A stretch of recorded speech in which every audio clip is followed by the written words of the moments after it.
Hello दोस्तों, इंटेलेक्टिव.इन के इस यूट्यूब प्लेटफॉर्म पर आपका स्वागत है।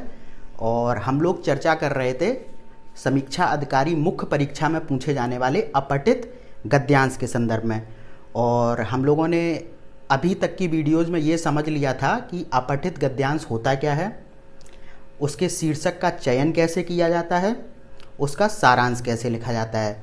अब इसी के अंतर्गत जो अगला क्वेश्चन आपसे वहाँ पर पूछा जाता है वो होता है रेखांकित अंशों की व्याख्या। और आपसे 3 रेखांकित अंशों की व्याख्या पूछी जाती है। मतलब अपठित गद्यांश में 3 अंशों को वहाँ पर 3 लाइनों के बीच वहाँ पर आपको अंडरलाइन करके दिया जाता है और उनकी व्याख्या आपको करनी होती है। तो इस तरीके से देखा जाए तो ये टोटल पोर्शन 12 नंबर का होता है। एक व्याख्या 4 नंबर की और 3 पूछी जाती हैं, तो 12 नंबर का ये पोर्शन है। और 12 नंबर मुख्य परीक्षा के हिसाब से बहुत ही ज़्यादा नंबर हैं। और अगर आप इसको बहुत ही अच्छी तरीके से समझ लेते हैं तो आपको व्याख्या लिखने में कोई ख़ास कठिनाई नहीं होगी। तो आज हम व्याख्या के संदर्भ में ही चर्चा करेंगे और समझेंगे कि आखिर व्याख्या होती क्या है और इसको कैसे लिखना चाहिए, कौन कौन सी बातों का ध्यान रखना चाहिए और इसको उत्तर पुस्तिका पर कैसे लिखा जाता है। और फिर हम लोग एक एग्जाम्पल के थ्रू भी इसे समझने का प्रयास करेंगे। और अगर आपने अभी तक ये जो शीर्षक चयन, सारांश आदि की वीडियो नहीं देखी है तो सबसे पहले आप उसे देखिए। देखिए, एक सीक्वेंस में ही चलिए। हमेशा एक बात याद रखिए, जब भी आप किसी चीज़ की तैयारी करते हैं तो बीच में मत कूदिए किसी भी सब्जेक्ट के। आप हमेशा स्टार्टिंग से उस चीज़ को समझने का प्रयास कीजिए ताकि आप उसके जो कॉन्सेप्चुअल है, उसके पीछे कॉन्सेप्चुअल चीज़ें हैं, आप उनको भी समझ पाएँ। अगर आप बीच में कूदेंगे तो आपको परेशानी का सामना करना पड़ेगा, चाहे पढ़ाई की बात हो या फिर जीवन के संबंध में कोई अन्य बात हो। हमेशा आपको शुरुआत से ही चलना पड़ेगा। तो हम लोग बात कर रहे थे व्याख्या की। तो सबसे पहले हम लोग समझेंगे कि आखिर व्याख्या होती क्या है। ठीक है, तो देखो, व्याख्या 2 शब्दों से मिलकर बनी है। एक बी धन आख्या, 2 शब्दों से मिलकर बनी है। और यहाँ पर अगर हम देखें तो जो ये आख्या यहाँ पर मूल शब्द है, ठीक है, आख्या क्या है? मूल शब्द। और इसका जो मतलब होता है वो होता है विवरण। क्या होता है? विवरण। अब विवरण आपने देखा ही होगा, किसी चीज़ का विवरण आपसे हो सकता मांगा जाए। कोई घटना हो गई तो कोई बोलता है कि इस घटना का विवरण दीजिए, ठीक है। या फिर कोई बात हो जाती है, कहीं पे कोई झगड़ा हो जाता है, तब आप विवरण देते हैं। तो व्याख्या जो होती है, अगर हम लोग गद्यांश के अंतर्गत इसको समझें तो व्याख्या गद्यांश के भाव और विचारों का विवरण यानी कि स्पष्टीकरण। यहाँ पर विवरण की जगह स्पष्टीकरण भी आप देखिए तो आपको और समझ में आएगा, ठीक है। तो ये गद्यांश के भाव और विचारों का स्पष्टीकरण होती है, ठीक है। अब आपसे यहाँ पर पूरे गद्यांश की व्याख्या तो पूछी नहीं जाती है, आपसे पूछी जाती है रेखांकित अंशों की व्याख्या। तो अगर हम यहाँ पर देखें तो ये रेखांकित अंशों के भाव और विचारों का स्पष्टीकरण हो जाएगी क्या? व्याख्या आपकी। तो ये तो हो गया कि व्याख्या होती क्या है। अब थोड़ा सा उन चीज़ों पर हम लोग गौर कर लेते हैं जो आपको व्याख्या लिखने से पहले पता होनी चाहिए, और वो चीज़ें आपको एक सटीक व्याख्या लेखन में काफ़ी मदद करने वाली हैं। तो सबसे पहले तो हम देखेंगे कि जब भी व्याख्या लिखने चलें तो आपको हमेशा पूरे गद्यांश को पढ़ना चाहिए। बहुत से लोग ऐसा सोचेंगे कि जिस अंश को वहाँ पर रेखांकित किया गया है हम सिर्फ उसको ही पढ़ के अगर व्याख्या करें तो ऐसा जो होगा वो सही नहीं होगा। क्यों सही नहीं होगा? इसको मैं एक व्यवहारिक एग्जाम्पल के माध्यम से आपको समझाना चाहता हूँ। देखिए, जैसे मान के चलिए 2 लोग कहीं आपस में बात कर रहे हैं और अचानक से एक ने बड़ी तेज़ से बोला कि मैं तुम्हें मारूंगा। अब आपने सुना, आपने सिर्फ इतना सुना कि मैं तुम्हें मारूंगा, तो आपके मन में एकदम से क्या विचार आएगा कि अरे भाई, ये तो आदमी बड़ा गलत है, उसे मारने की बात कर रहा है, ये निर्दयी है, ये ऐसा है, ये वैसा है। तो आपके दिमाग में जितने भी ख्याल उस आदमी को लेकर उपजेंगे वो निगेटिव में होंगे।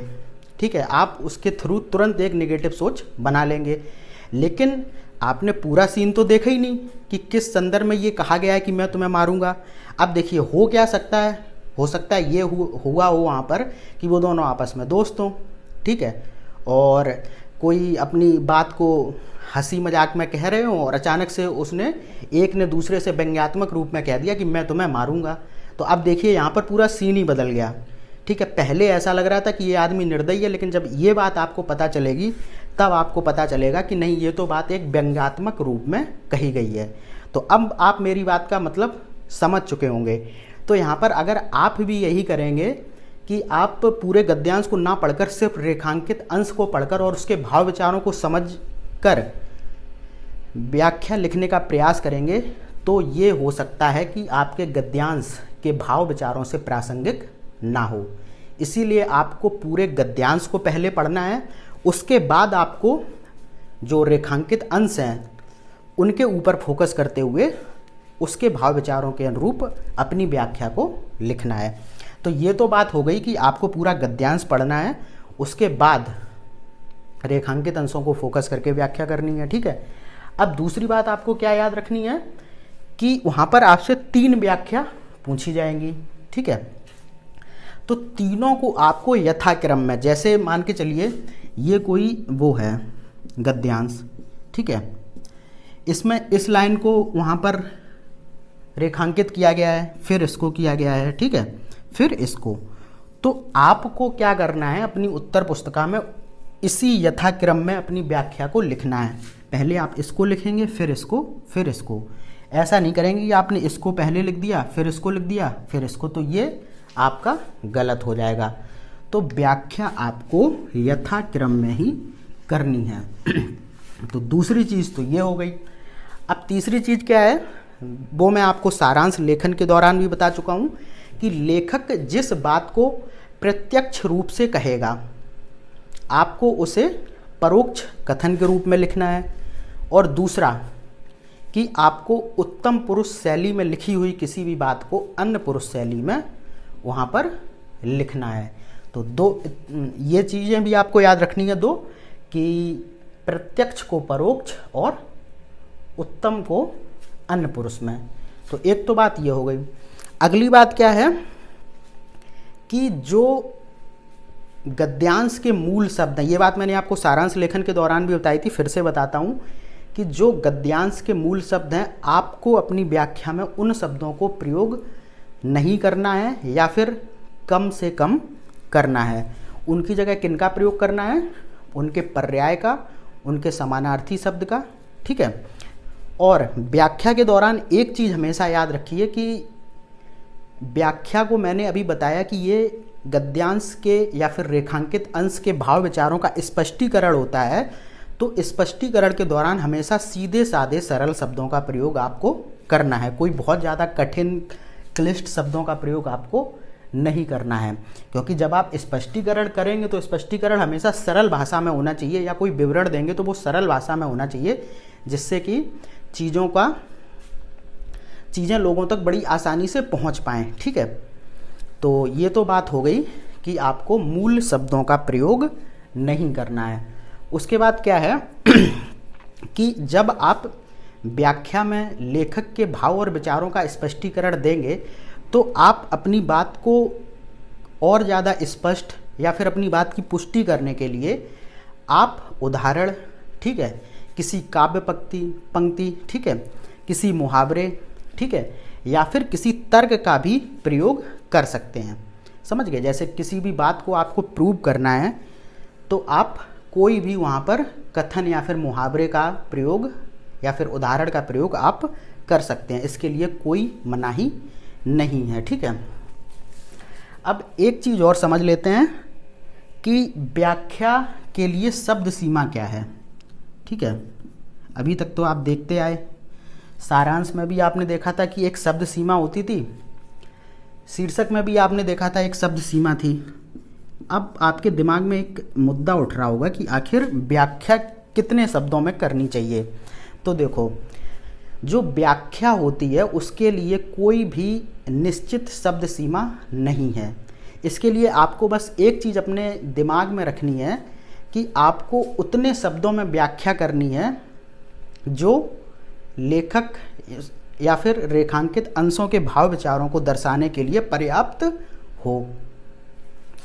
अब तो यहाँ पर ये तो चीज़ समझ में आई कि निश्चित नहीं है, लेकिन फिर भी एक दिमाग में आता है कि आखिर वहाँ पर कितना करें। तो मैंने एक तो पर्याप्त आपको बता दिया, इसको आपको ध्यान रखना है इस शब्द को, ठीक है। इसको आपको याद रखना कि व्याख्या आपकी पर्याप्त शब्दों में होनी चाहिए और व्याख्या को आप वहाँ पर 4 से 6 लाइन में कर सकते हैं अपनी कॉपी की। ये एकदम सटीक है, 4 से 6 लाइन में आप अपनी व्याख्या को लिख सकते हैं। इससे ज़्यादा या फिर इससे कम वो सही नहीं रहेगा, ठीक है। तो ये तो हो गई व्याख्या की शब्द सीमा की बात। अब बात करते हैं कि जब आप व्याख्या लिख लें किसी चीज़ की, ठीक है, उसके बाद आपको 2 काम और करने हैं ताकि आपका जो व्याख्या है वो काफ़ी आकर्षक लगे। तो 2 काम वो कौन कौन से हो सकते हैं? एक तो आप कोई टिप्पणी कर सकते हैं, ठीक है, एक ये करना है, और दूसरा आपको करना है शब्दार्थ। शब्दार्थ मतलब किसी जो आपके गद्यांश में नहीं बल्कि जो रेखांकित अंश में जो कोई भी एक कठिन मान के चलिए कोई शब्द प्रयोग हुआ हो, तो आप उसका शब्द का अर्थ भी वहाँ पर बता सकते हैं। अब ये कैसे बताना है वो मैं आपको बाद में बताऊँगा। और एक टिप्पणी, ठीक है, जैसे मान के चलिए आपने किसी, जैसे सत्य है, सत्य के ऊपर आपने कोई व्याख्या की है और बाद में आपने टिप्पणी क्या दे दी कि गांधी जी ने कहा है कि सत्य ही ईश्वर है, इस तरीके से, तो ये टिप्पणी हो जाएगी। और शब्दार्थ मान के चलिए कोई कठिन शब्द का प्रयोग हुआ है तो आप वहाँ पर ऐसे करके लिखेंगे शब्द अर्थ, और वहाँ पर शब्द लिखेंगे और उसका अर्थ बता देंगे। ऐसी टिप्पणी आप कोई मान के चलिए गांधी जी का यही कथन ले लेते हैं कि सत्य ही ईश्वर है। अब सत्य के ऊपर आपने कोई व्याख्या की है और आपने एक टिप्पणी ये लिख दी, ठीक है, और क्या कर दिया आपने यहाँ पर 2 शब्दों का अर्थ बता दिया। तो इससे क्या होगा, जो आपका उत्तर होगा वो बहुत ही आकर्षक लगेगा और आपके ज्ञान का परिचय भी वहाँ पर परीक्षक को हो जाएगा। इससे 2 चीज़ें होंगी, ठीक है। ये जो मैंने आपको बताया ये कोई अनिवार्य चीज़ नहीं है ना, आपने देखा होगा बहुत सी किताबें इसको बताती हैं, काफ़ी किताबों में लिखा भी हुआ है, लेकिन अगर आप इसको बता देंगे 2 मिनट का काम है, लेकिन जो आपके उत्तर का जो मूल्यांकन होगा वो काफ़ी बेहतर होगा अगर आप ये 2 चीज़ें कर लेंगे, ठीक है। तो ये तो हो गई टिप्पणी वाली। और टिप्पणी को लिखना कैसे होता है, जब भी किसी का कोई कथन हम लिखते हैं तो वो इस तरीके से डबल इन्वर्टेड कॉमा में लिखा जाता है और जिसने उस कथन को बोला जाता है उसका नाम कुछ इस तरीके से लिखा जाता है, जैसे सत्य ही ईश्वर है, फिर आपने बता दिया गांधी जी, ठीक है। और शब्दार्थ ऐसे करके आपको लिखना है। अभी मैं पूरा फॉर्मेट आपको बताऊंगा, इसके लिए चिंतित मत होइए, उदाहरण भी लूँगा कैसे करना है। अब एक चीज़ और आपको याद रखनी है, ठीक है, मान के चलिए आपने अपनी व्याख्या में इसको पहले ही शामिल कर लिया है, ठीक है, तो अब आप उस चीज़ को यहाँ पर शामिल नहीं करेंगे, ये चीज़ और आपको ध्यान रखनी है, ठीक है। फिर यहाँ पर आप कोई नई चीज़ कर सकते हैं। एक चीज़ और कि जैसे आपको करनी है 3 रेखांकित अंशों की व्याख्या, तो ज़रूरी नहीं है कि आप सभी में इतना सब कुछ करके आएँ। किसी में आप टिप्पणी लिख दें, ठीक है, किसी में आप शब्दार्थ लिखाएं और एक आध जो होगा एक बचा मान के चलिए उसको खाली छोड़ दें, कोई दिक्कत नहीं है। तो जैसे मान के चलिए 3 आपसे वहाँ पर पूछे जाएंगे, तो एक में आप टिप्पणी लिख के आ जाइए, ठीक है, एक को ऐसे ही छोड़ दीजिए, एक में आप शब्दार्थ, लेकिन शब्दार्थ में ये ध्यान रखना है कम से कम 2 शब्दों के अर्थ को वहाँ पर ज़रूर दर्शाएं, 2 से कम नहीं होने चाहिए और 3 से ज़्यादा नहीं होने चाहिए, ये भी याद रखना है, 2 से कम नहीं और 3 से ज़्यादा नहीं। तो आपको ये करना है, ठीक है, किसी में टिप्पणी लिख के आ गए, किसी में शब्दार्थ और किसी एक को वहाँ पर खाली छोड़ दिया। अब देखो एक चीज़ और ध्यान रखनी है कि आपको शब्दार्थ उसी रेखांकित अंश का लिखना है जिसमें आपको अर्थ पता हो, ठीक है, ज़बरदस्ती वाला कोई काम नहीं करना। मान के चलिए आपने आपको इसमें आ रहा था, कोई कठिन शब्द था, उसका अर्थ आपको पता था, तो आप शब्दार्थ इसमें लिख के चले आइए, कोई दिक्कत वाली बात नहीं है। तो मतलब किसी में भी आप लिख के आ सकते हैं 3 में से। और ये जो प्रक्रिया है वो सभी में नहीं करनी है, वो मैंने पहले ही बता दिया, क्योंकि ये बहुत फिर ऐसे अगर आप तीनों में करने बैठ जाएंगे तो ये काफ़ी एक टाइम कंज्यूमिंग प्रोसेस होगा, तो आपको वहाँ पर कुल मिला के टाइम तो बचाना ही है। तो ये तो हो गया आपका टिप्पणी और शब्दार्थ, ठीक है। और एक चीज़ और ध्यान रखनी है कि ये जो आपको शब्दार्थ के लिए शब्द लेना है, ये आपके रेखांकित अंश में से ही होना चाहिए, उससे हटके नहीं। और जिसकी मान के चलिए ये तीसरा रेखांकित अंश है, तो अगर आप इसके नीचे शब्दार्थ दे रहे हैं तो ये जो शब्द होना चाहिए ये तीसरे वाले ही रेखांकित अंश में होना चाहिए। ये बात भी आपको पता होनी चाहिए। ऐसा नहीं है कि आपने रेखांकित अंश में जो तीसरा नंबर था उसमें आपने शब्दार्थ लिखा और वो शब्द उठा लिया पहले वाले रेखांकित अंश से, तो ये प्रोसेस गलत हो जाएगा, ठीक है। तो ये भी आपको याद रखना है कि जिस शब्द की आप शब्दार्थ लिखें, जिस शब्द का अर्थ लिखें, वो शब्द उसी रेखांकित अंश में होना चाहिए, ठीक है। तो ये तो हो गई टिप्पणी और शब्दार्थ की बात।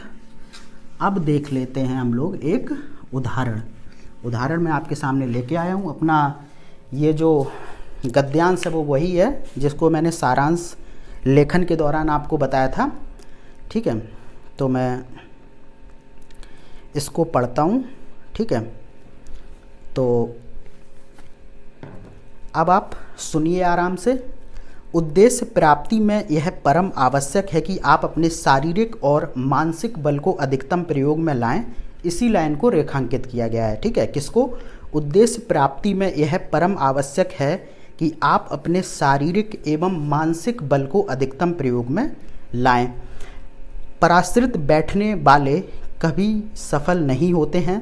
आजकल के नवयुवक सदा दूसरों का मुंह निहारा करते हैं और समय और भाग्य को कोसा करते हैं। उचित अवसर की खोज व्यक्ति को स्वयं करनी पड़ती है। फिर अपने विवेक, संयम और परिश्रम से दृढ़ संकल्प हो आगे बढ़ें तो उद्देश्य स्वयं ही आपकी ओर बढ़ेगा। कतिपय लोग सदा ही समाज और समय से रुष्ट रहते हैं। वे परिस्थितियों के प्रतिकूल होने की आड़ में अपने प्रमाद को ओढ़े रहते हैं। ऐसे में अनुभवी व्यक्तियों के अनुभव का लाभ उठाकर आगे बढ़ने में ही सफलता प्राप्त होती है। तो ये तो गद्यांश था अपना। अब देखो इसमें बात किसकी करी गई है? उद्देश्य प्राप्ति की। और उद्देश्य प्राप्ति के लिए इसमें बताया गया है कि भाई व्यक्ति को परिश्रम करना चाहिए, उसे अपने जो शारीरिक बल है, जो मानसिक बल है, ठीक है, बुद्धि, विवेक और बल, तीनों का उसे प्रयोग करना चाहिए। और कैसे करना चाहिए? अधिकतम प्रयोग। और व्यक्ति को किसी के पराश्रित नहीं बैठना चाहिए और अपनी जो परिस्थितियां हैं उनका रोना नहीं रोना चाहिए, बल्कि अपनी मेहनत, बुद्धि और विवेक के बल पर और अनुभवी व्यक्तियों से ज्ञान लेकर आगे बढ़ जाना चाहिए। तो ये कुछ मैंने आपको बताया कि ये इसके भाव और विचार हैं। तो अब यहाँ पर जो रेखांकित अंश है उसको मैं फिर दोबारा से पढ़ता हूँ कि उद्देश्य प्राप्ति में यह परम आवश्यक है कि आप अपने शारीरिक एवं मानसिक बल को अधिकतम प्रयोग में लाएं। अब आपने पूरा समझ ही लिया है कि इसका जो पूरे गद्यांश का भाव विचार क्या है। अब इस लाइन पर फोकस कीजिए कि उद्देश्य प्राप्ति में यह परम आवश्यक है कि आप अपने शारीरिक एवं मानसिक बल को प्रयोग में लाएं। अब इसकी व्याख्या लिखनी है आपको, ठीक है। तो मैंने इसकी व्याख्या यहाँ पर लिखी है। तो अब आप इसको देखिए कि सभी मनुष्यों के जीवन में एक लक्ष्य होता है, ठीक है, और वो अपने लक्ष्य को हासिल करना चाहते हैं और वो इस लक्ष्य की प्राप्ति हेतु मनुष्य प्रयत्नशील भी रहता है, ठीक है। और व्यक्ति को लक्ष्य हासिल करने में तभी सफलता मिलती है जब वह अपनी बुद्धि, विवेक व बल का अधिकतम उपयोग करता है। आधे अधूरे मन से किए गए प्रयत्न से कभी भी सफलता प्राप्त नहीं होती है। तो ये थी व्याख्या। तो अब बताइए जो मैंने लिखा है उससे लेखक के भाव और विचार स्पष्ट हो रहे हैं, ठीक है। जो भी वो कहना चाह रहा है मैंने उसमें सारी बात को एक स्पष्टीकरण के रूप में लिख दिया है। और अब देखिए इसी चीज़ पर आपको एक टिप्पणी करनी है, ठीक है। अब देखिए यहाँ पर लेखक ने क्या कहा है कि तभी तक आपको सफलता नहीं मिलेगी जब तक कि आप पूरी तरीके से, यानी कि आप अपने अधिकतम बुद्धि, विवेक और बल का प्रयोग नहीं करेंगे। तो इसी के संदर्भ में अगर आपको एक टिप्पणी करनी है तो बहुत बढ़िया कथन मेरे दिमाग में तुरंत आया था, और आपके दिमाग में भी परीक्षा हॉल में तुरंत आना चाहिए, क्योंकि आप जीएस पढ़ते रहते हैं। आप जब हिस्ट्री पढ़ते हैं तो गांधी जी के बारे में पढ़ते हैं, विवेकानंद के बारे में पढ़ते हैं, स्वामी दयानंद सरस्वती के बारे में पढ़ते हैं। तो उन्होंने बहुत सी ऐसी बातें कही हैं जो आज के जीवन में प्रासंगिक हैं, और उन्हीं कथनों को, उन्हीं बातों को आपको याद रखना है। और ऐसे समय में जब आपको उनका प्रयोग करने का मौका मिले, ये निबंध में भी होगा, ठीक है, निबंध में भी आप इसका भरपूर प्रयोग कर सकते हैं, और यहाँ तो होगा ही होगा। अब देखिए यहाँ पर बात की गई है सफलता प्राप्ति की, और कैसे अपने पूरे प्रयत्न के साथ, पूरी बुद्धि, विवेक, बल के साथ। तो अब देखिए यहाँ पर कितनी एक कथन है स्वामी विवेकानंद का, वो यहाँ से कितना प्रासंगिक है, कितना रिलेट कर रहा है इस चीज़ को। तो वो कथन आप सभी लोगों ने सुना होगा, उठो जागो तब तक मत रुको जब तक कि लक्ष्य की प्राप्ति ना हो जाए। अब इसी के भी भाव विचार जो हैं इस कथन के, स्वामी विवेकानंद के, वो रेखांकित अंश के भाव विचारों से बिल्कुल मेल खाते हैं। उसमें भी कहा गया है कि लक्ष्य की प्राप्ति के लिए आपको तब तक प्रयत्न करना चाहिए जब तक कि सफलता ना मिले, और अपने पूरे बुद्धि, विवेक, बल के साथ। यहीं पर देखिए ये लाइन कितनी प्रासंगिक हो रही है कि उठो जागो और तब तक मत रुको जब तक कि लक्ष्य की प्राप्ति ना हो जाए। अब देखो यहीं पर मैं एक शब्द ले लेता हूँ, आपको ये भी बता देता हूँ। जैसे यहाँ पर अगर एक शब्द आया था परम, तो परम का आप अर्थ लिख सकते हो वहाँ पर। तो परम का आपको अर्थ पता ही होगा, सर्वोच्च, मुख्य, या फिर अत्यंत होता है इसका मतलब, या फिर कि जिससे आगे या अधिक कुछ ना हो, ठीक है। तो परम का मतलब सर्वोच्च हो ही गया, तो सर्वोच्च से आगे या अधिक कुछ होता नहीं है, तो ये आप लिख सकते हैं। तो ये तो हो गया एक क्या एग्जाम्पल आपने देख लिया। अब जो अपना अंतिम वो है चर्चा का मुद्दा, वो है कि जो रेखांकित अंश की व्याख्या का जो प्रारूप है कि इसको किस तरीके से पूरा कॉपी में लिखें, तो वो भी मैं आपको बता देता हूँ। तो मैं आपको दिखाता हूँ, कॉपी कुछ आपको मिलती है ऐसे, ठीक है। यहाँ पर आप अपना प्रश्न नंबर डाल देंगे, और फिर आपको क्या करना है, ऊपर एक हेडिंग जरूर डाल देना आप, ऐसे करके व्याख्या। ये आपने वहाँ पर भी सारांश में भी ऐसे डाली थी, ठीक है। उसके बाद आपको क्या करना है, यहाँ पर लिखना है संदर्भ व्याख्या। नहीं, एक चीज़ यहाँ पर मैं भूल रहा हूँ, आपको एक चीज़ और करनी है। जैसे यहाँ पर आपने कोई रेखांकित अंश लिया था, कौन सा था, कि उद्देश्य प्राप्ति, यहाँ पर आपने लिख दिया उद्देश्य प्राप्ति, और फिर आपने यानी कि रेखांकित अंश के जो पहले है उसके एक दो शब्द लिख दीजिए, उसके बाद उसके लास्ट के दो शब्द आप लिख दें ऐसे करके, ठीक है। आपने ये लिख दिया, रेखांकित अंश यही था, तो स्टार्टिंग उसकी यहाँ से हुई थी उद्देश्य प्राप्ति से, और अंत हुआ था मैं लाएं। तो ऐसे करके दो शब्द आपको पहले वाले लिख देने हैं, अंत वाले दो शब्द, और उसके बाद ये रिक्त स्थान वाला जो चिन्ह है वो आपको लगाना है। ये अच्छा, इसके बारे में भी आपको बता दूं, बहुत से लोग क्या करते हैं, इसको लगाते हैं कुछ ऐसे, जैसे मान के उन्होंने लिखा उद्देश्य प्राप्ति, तो ये लगाना स्टार्ट करते हैं कुछ लोग इस तरीके से, मैं लाएं, ऐसे करके लगाते हैं कुछ लोग, लेकिन ये आपका गलत होता है, वहाँ पर काट दिया जाएगा।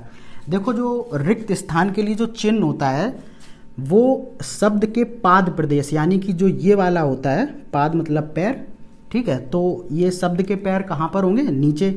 तो जैसे आपने कोई शब्द ये लिखा का और खा, अब इसके बीच में आपको रिक्त स्थान वाला जो चिन्ह होता है वो लगाना है। तो आप देखिए यहाँ से चलिए और बिंदी बनाइए ये, ठीक है, ऐसे करके। अगर ये सही तरीका है, अगर आपने ऐसे किया या फिर यहाँ पर बिंदी बना के ऐसे किया तो ये गलत हो जाएगा। बिल्कुल शब्द के नीचे से इस तरीके से बिंदी बनाते हुए आपको चलना है। ये रिक्त स्थान सूचक का शब्द चिन्ह होता है। तो ये भी देखो परीक्षा में क्या है, मैंने आपको पहले भी बताया था कि आपको अपने उत्तर को सही लिखना है तो है ही, लेकिन उत्तर पुस्तिका में सही तरीके से भी दर्शाना है। ठीक है, जैसे आपने देखा होगा ना, बहुत से लोग कहते हैं कि काम तो उसने सही किया लेकिन जो उसके काम करने का तरीका था वो गलत था। तो यही आपको वहाँ पर करना है कि उत्तर सही लिखना है और सही तरीके से भी लिखना है। ऐसा नहीं है कि उत्तर सही लिख दिया लेकिन तरीका आपका लिखने का गलत है। तो ये बातें आपको ध्यान रखनी। तो ये जो दोनों चीज़ें होती हैं ऐसे करके, या फिर आप यहाँ से भी बिंदी बनाएंगे बीच में तो ये गलत हो जाएगा। आप बिल्कुल शब्द के नीचे से चलिए और बिंदी बनाते हुए ऐसे आगे बढ़िए। तो ये रिक्त स्थान सूचक चिन्ह होता है। तो अब यहाँ पर आ जाइए, व्याख्या का प्रारूप क्या होता है। प्रश्न आपने लिखा, व्याख्या की हेडिंग डाली, उसके बाद आपने जो रेखांकित अंश था उसके 1-2 शब्द यहाँ पर लिखे और बाद वाले 1-2 शब्द लिखे, बीच में उसको रिक्त स्थान सूचक शब्द सूचक चिन्ह से आपने उसको कवर कर दिया। अब देखो क्या होता है कि आपको यहाँ पर लिखना है संदर्भ व्याख्या। ठीक है, उसके बाद आपको अपनी व्याख्या स्टार्ट कर देनी है जो भी है। मान के चलिए ये आपकी व्याख्या हुई, आपने ऐसे करके लिखी। ठीक है, ये आपकी व्याख्या हो गई। उसके बाद आपको क्या कर देना है, यहाँ पर लिखना है टिप्पणी। ठीक है, टिप्पणी के बाद आपने डबल इन्वर्टेड कॉमा में मान के चलिए लिख दिया सत्य ही ईश्वर है। ठीक है, इसको लिख दिया आपने। यहाँ पर लिख दिया जिसने इस कथन को बोला है उसका नाम भी आपको मेंशन करना है नीचे। उसके बाद आपको करना है शब्दार्थ। ठीक है, यहाँ पर शब्द, यहाँ पर अर्थ। तो शब्द आपने अभी जैसे लिया था परम, तो यहाँ पर उसका मतलब हो जाएगा अत्यंत आप ले लें। ठीक है, या फिर आप इसको सर्वोच्च लिख लें। ठीक है, या जिससे ऊपर कुछ ना हो, एक जगह नहीं बची है यहाँ पर, थोड़ा इसको और बड़ा करते हैं और कोई शब्द मान के चलिए आपने एक और ले लिया, यहाँ पर लिख दिया। तो ये अगर आप इस तरीके से करेंगे तो आपको बेहतरीन अंक मिलेंगे वहाँ पर। और ये भी आपको एक चीज़ ध्यान रखनी है, जैसे कि मान के चलिए ये पहला रेखांकित अंश है तो आप इसको ऐसे कर सकते हैं वहाँ पर। तो ये पूरा फॉर्मेट था व्याख्या का। ठीक है, और एक चीज़ और आपको ध्यान रखनी है कि आपको जो ये प्रश्न संख्या है और जो आपकी व्याख्या है और जो ये है, ठीक है, और जो ये है, ये और ये सब काले पेन से करना है। बाद बाकी जो पूरा ये कंटेंट रहेगा ये नीले पेन से। तो अब आपको मैंने उदाहरण भी समझा दिया, पूरा फॉर्मेट भी समझा दिया कि कैसे व्याख्या लेखन आपको अपनी उत्तर पुस्तिका में करना है। तो ये तो पूरा हो गया व्याख्या का। तो इस तरीके से जो अपना पूरा अपठित गद्यांश से बनने वाले तीनों क्वेश्चन थे उनको हम लोगों ने बारी बारी से छोटे छोटे लेक्चर्स में पूरा कवर कर लिया। अब अगर आप लोगों का कोई डाउट है तो आप कमेंट बॉक्स में उसको दर्ज कर सकते हैं और मैं उसको सॉल्व करने का पूरा प्रयास करूँगा। ठीक है, तो अब जो अगले लेक्चर्स होंगे वो किस पर होंगे, जो आपसे मुख्य परीक्षा के अंतर्गत 24 नंबर का पत्राचार पूछा जाता है। ठीक है, अब जो आगे के लेक्चर्स आएंगे वो उस पर आएंगे। तो फिर चलिए फिर आज के अपने इस लेक्चर को यहीं ख़त्म करते हैं और धन्यवाद। मिलिए फिर अगली वीडियो में।